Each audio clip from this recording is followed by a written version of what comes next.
Étonnant ce nom, limicole. Et pourtant, si l'on se penche sur son étymologie latine, il est composé de limus, limon, boue, vase, et de colere, habiter, cultiver. Il convient donc parfaitement à ces oiseaux échassiers qui vivent dans les milieux où limon, boue et vase abritent leur nourriture. Ils appartiennent à l'ordre des charadriiformes, qui comprend 19 familles et 3 sous-ordres qui comptent, eux, 390 espèces dans le monde. Je vais évidemment me contenter de vous présenter quelques familles que j'ai eu le bonheur de filmer lors de mes escapades. L'échasse blanche à l'allure unique, au comportement nerveux et agité, son nid est simple, une dépression garnie de quelques végétaux sur un îlot, 4 œufs sont couvés 4 semaines et la même durée s'écoule jusqu'à l'envol des jeunes très vulnérables et protégés par leurs parents.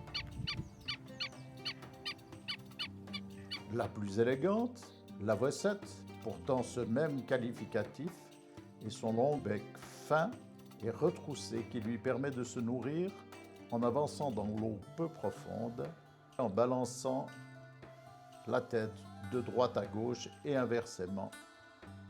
Elle peut nager.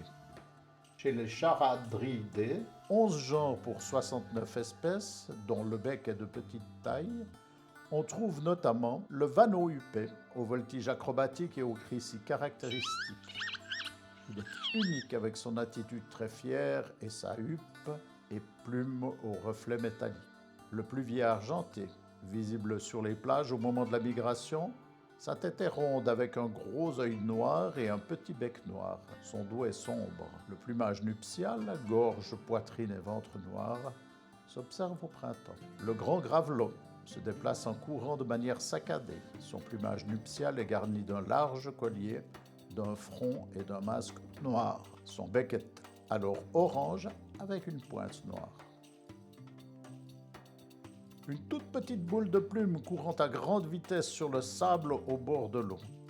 C'est le gravelot à collier interrompu, avec son petit bec noir et son collier interrompu évidemment.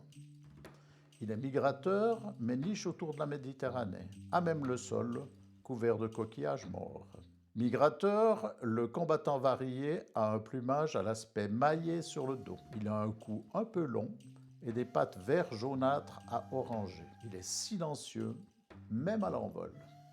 La famille des Haematopodidés ne comprend qu'un seul genre et 12 espèces d'huîtriers. Il est reconnaissable au premier coup d'œil avec son plumage blanc et noir très contrasté, son bec épais et pointu orange vif et son tour d'œil rouge.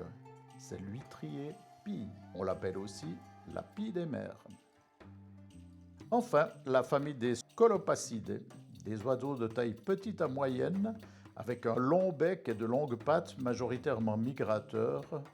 La barge à queue noire, avec son long bec à base orange et bout sombre, visible près du littoral dans les étendues d'eau saumâtre.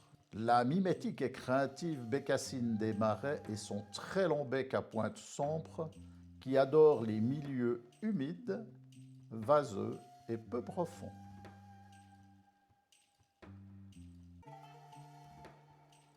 Sédentaire ou migrateur à courte distance, le courlis cendré possède un très long bec fin arqué vers le bas.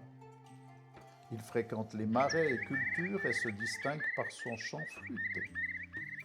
Le courlis corlieux est un migrateur différent du cendré par sa taille légèrement plus petite et ses bandes foncées sur la tête. Migrateur, le chevalier cul blanc, souvent en individu isolé, il est gris, brun foncé, moucheté de blanc. Son bec est gris à bout sombre et ses pattes gris verdâtres. Un trait blanc relie la base de son bec à son œil cerclé de blanc. Le chevalier gambette est lui sédentaire, sur le littoral et les marais salins. Son long bec est orange vif à sa base et sombre à sa pointe. Ses longues pattes sont rouge-orangé.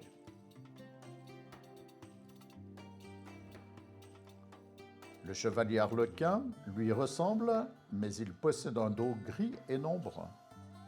Son bec est sensiblement plus long et seule la mandibule inférieure est colorée. Plus petit et bas sur pattes, le chevalier guignette est le plus facile des chevaliers à identifier avec sa virgule blanche remontant entre le flanc et la poitrine.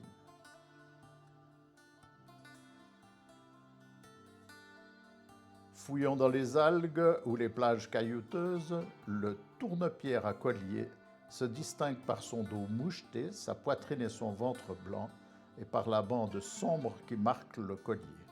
Ses pattes sont oranges. Tous ces oiseaux ont été photographiés et filmés dans leur milieu naturel, en toute liberté et sans dérangement.